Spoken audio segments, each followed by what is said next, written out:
साल 1975 इसरो अपने पहले सैटेलाइट लॉन्च की तैयारी कर रहा था, लेकिन सिर्फ एक कंप्यूटर की मदद से जो रशिया से उसने उधार में लिया था और एक बाथरूम में बैठकर जो एक चर्च का हिस्सा था। यहां तक कि इसरो ने अपने डेलिकेट सैटेलाइट्स को भी बैलगाड़ी, आई रिपीट अगेन, बैलगाड़ी से ट्रांसपोर्ट करवाया था। बट आज के तारीख में इसरो वर्ल्ड की टॉप 6 स्पेस एजेंसीज में अपना नाम दर्ज कर चुका है। एक सिंगल टेक ऑफ में 104 सैटेलाइट्स लॉन्च कर चुका है, मार्स पर फर्स्ट ही अटेम्प्ट में सक्सेसफुली पहुंचने का वर्ल्ड रिकॉर्ड बना चुका है। एंड येट इतना सब अचीव करने के बावजूद भी इसरो आज तक एक इंसान तक को भी स्पेस में नहीं भेज पाया। आई नो प्रॉबेबली ये सुनने में इतना प्रॉब्लमैटिक नहीं साउंड कर रहा होगा, पर जरा सोच कर देखो, जब नासा 1958 में एस्टैब्लिश हुआ था तब सिर्फ 11 सालों में ही उन्होंने इंसानों को चांद पर पहुंचा दिया था और इसरो ये आज तक नहीं कर पाया है। बट इसके पीछे की वजह क्या है? Have you ever wondered? Well, all thanks to ISRO's limited budget. Fact of the matter ये है ना फ्रेंड्स कि इसरो का बजट हमेशा से काफी कम रहा है, इतना कि चंद्रयान 2 के वक्त इसरो के पास नासा से मून सॉइल खरीदने तक के पैसे नहीं थे।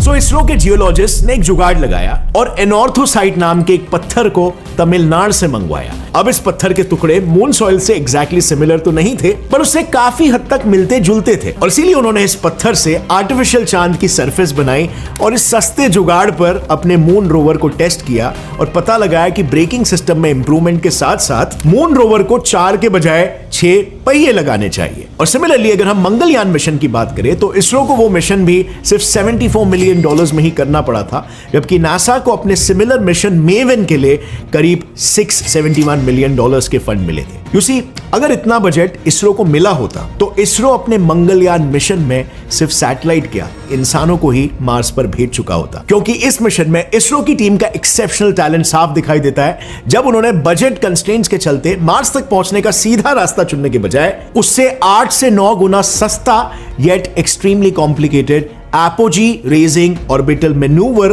स्ट्रैटेजी वाला रास्ता अपनाया था और फिर भी मंगलयान को सक्सेसफुली मार्स की ऑर्बिट में सेट कर दिया। इसरो की यही टैक्टफुल टेक्निक्स काइंड ऑफ एक इनडायरेक्ट प्रूफ है कि क्यों नासा जैसे एक मैसिव स्पेस जायंट को भी इसरो जैसे कंपैरेटिवली छोटे स्पेस एजेंसी के मून मिशन का डेटा चुराना पड़ा था। Yes, you heard that right.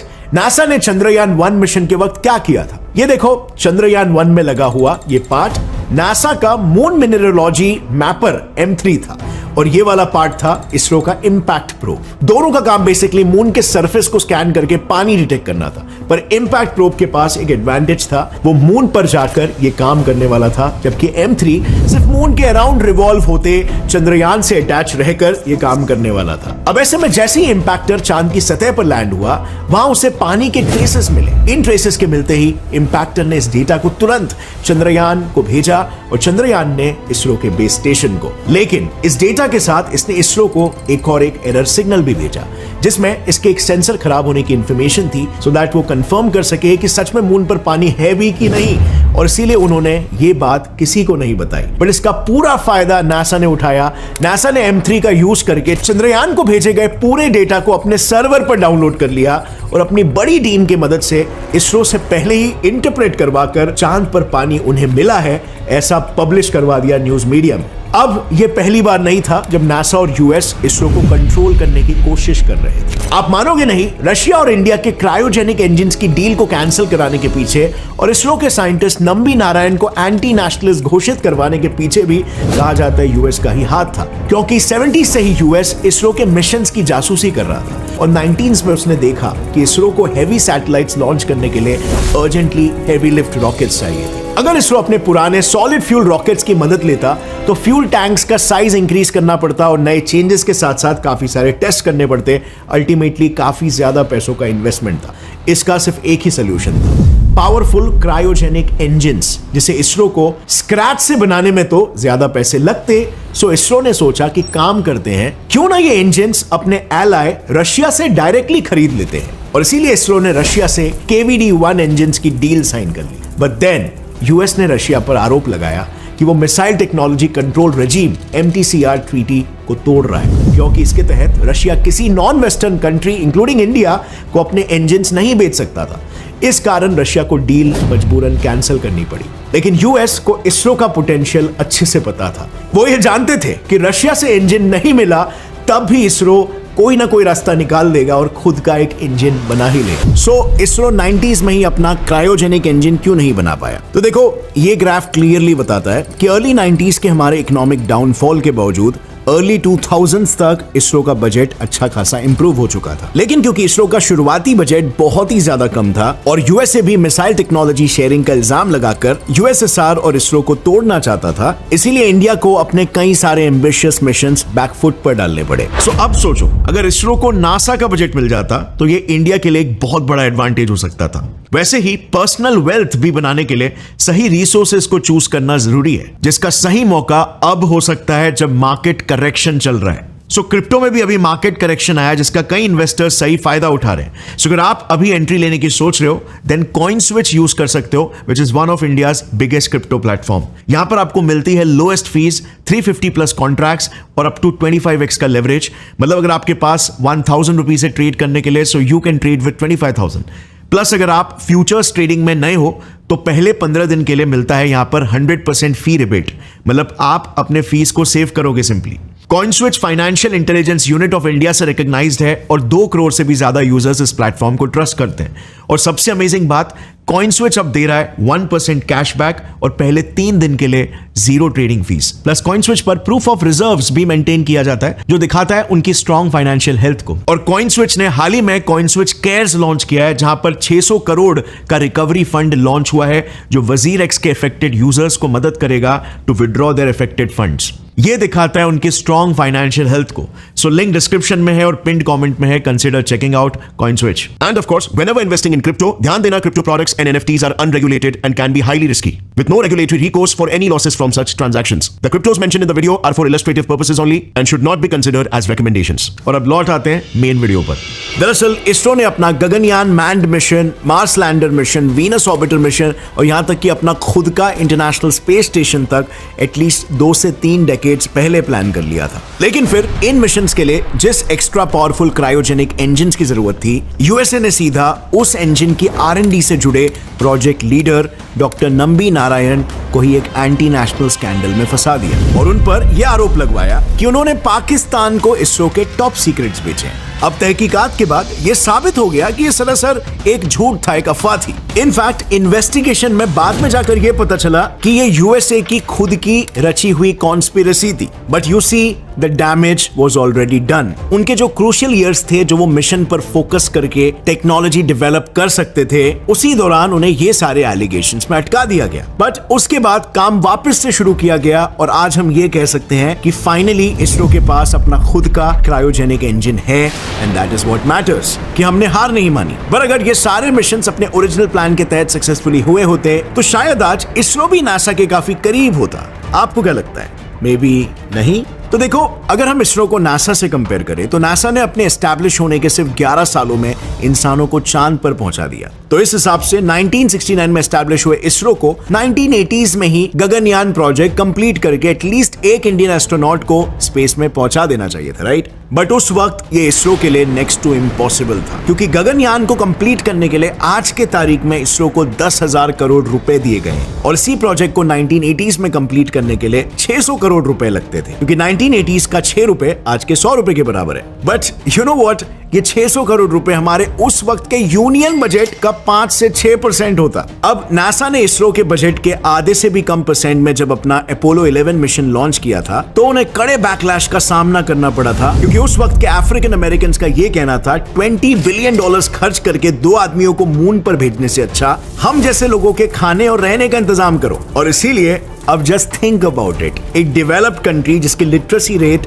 उस वक्त 95% से भी ज्यादा थी, उसको भी अपने ह्यूमैनिटी के सबसे सक्सेसफुल मिशन के लिए इतना बैकलैश झेलना पड़ा। सो इंडिया उस वक्त ना तो डेवलप्ड थी और ना ही इंडिया का लिटरेसी रेट 30% से ज्यादा था, और इस मिशन का बजट इंडिया के औकात के कंपैरिजन में इतना हाई था कि अगर इसे एग्जीक्यूट किया होता तो किस लेवल पर बैकलैश झेलना पड़ता, इसका आप अंदाजा लगा सकते हो। And I am not even kidding, 1980s का ये यूनियन बजट स्पीच ही देख लो, जिसका ओपनिंग पैरा ही इकोनॉमिक प्रॉब्लम से स्टार्ट होता है। इस दौरान हमारे power sector, industrial sector like coal, steel, cement, non electrical machineries जिसमें मजबूत थे वो भी घाटे में थे। प्लस 1970s और 1980s में इंडिया में कंटिन्यूअसली सूखा पड़ा हुआ था और पूरे कंट्री में बस भूखमरी ही थी। ना प्रॉपर एग्रीकल्चर था और एक्सपोर्ट्स तो ना के बराबर थे। इंपोर्ट्स कर करके इंडिया पर लोन बढ़ते जा रहे थे और इन्हीं सब चीजों को मद्देनजर रखते हुए इंडियन गवर्नमेंट ने यूनियन बजट का मैक्सिमम शेयर एग्रीकल्चर, एजुकेशन और इंडस्ट्रीज को ही दिया। इनफैक्ट यही वजह है कि इंडिया में ग्रीन और व्हाइट रेवोल्यूशन इसी समय में लॉन्च किया गया था,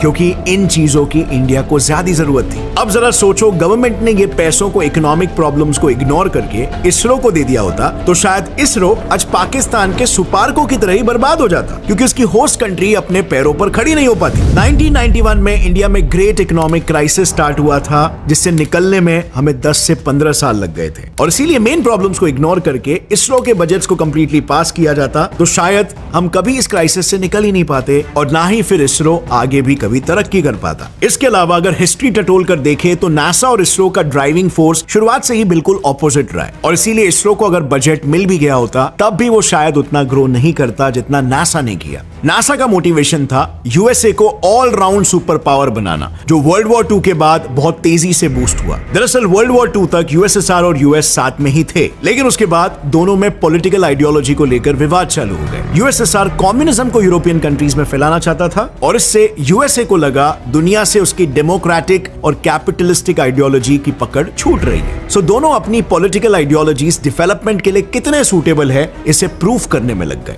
और इससे शुरू हुआ यूएस के नासा और रशिया के रॉसकॉस्मोस का टेक्नोलॉजिकल वॉरफेयर, जिसे आप कोल्ड वॉर के नाम से भी बेहतर जानते होंगे। इसमें उनका मोटिवेशन ये था कि जो जितनी एडवांस टेक्नोलॉजी बनाएगा और दुनिया के सामने पेश करेगा, दुनिया उसकी ही आइडियोलॉजी को फॉलो करेगी, क्योंकि वो एक तरक्की का साइन होगा। इसकी शुरुआत हुई मिसाइल से, पर यूएसएसआर इसे एक अलग ही लेवल पर लेके चला गया। उसने 1957 में 1 महीने के अंदर 2 सैटेलाइट्स स्पुतनिक 1 और स्पुतनिक 2 लॉन्च कर दिया। इसे देखकर यूएस से रहा नहीं गया, उसने अगले ही साल 1958 में नासा को एस्टैब्लिश कर दिया और अपना पहला सैटेलाइट एक्सप्लोरर 1 लॉन्च कर दिया। अब इसके रिस्पॉन्स में यूएसएसआर ने 1961 में स्पेस में पहले इंसान यूरी गैगरिन को भेजा। फिर इसके बाद इससे एक स्टेप और आगे जाकर 1962 में यूएस ने एस्ट्रोनॉट जॉन ग्लेन को आउटर स्पेस में भेजकर अर्थ के चक्कर लगवा दिए और एक नया रिकॉर्ड बना दिया। अगेन यूएस की बढ़ती प्रशंसा को रोकने के लिए यूएसएसआर ने वैलेंटीना तेरेश्कोवा को स्पेस में भेजकर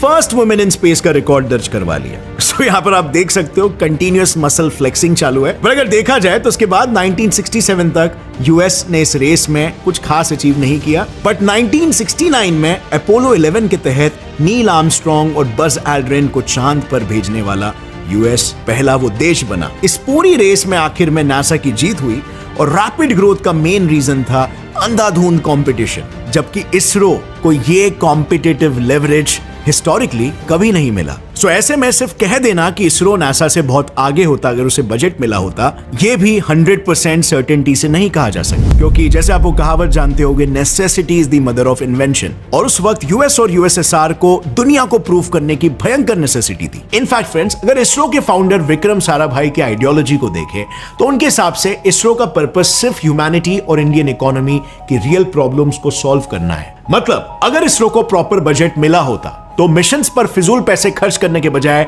उन चीजों में इन्वेस्ट करते जिससे हमारी एग्रीकल्चर बेस्ड इकोनॉमी को सैटेलाइट इमेजिंग से कुछ मदद मिल सके। और आज भी इसरो यही तो कर रहा है, यहां तक कि इंडियन कम्युनिटी को एजुकेट करने के लिए जल्दी इसरो स्पेस टूरिज्म भी लॉन्च करने वाला है। और फ्रेंड्स, आज के लिए अगर ये वीडियो आपको पसंद आया, एक लाइक जरूर ठोकना। As always, stay curious, keep learning and keep growing. जय हिंद।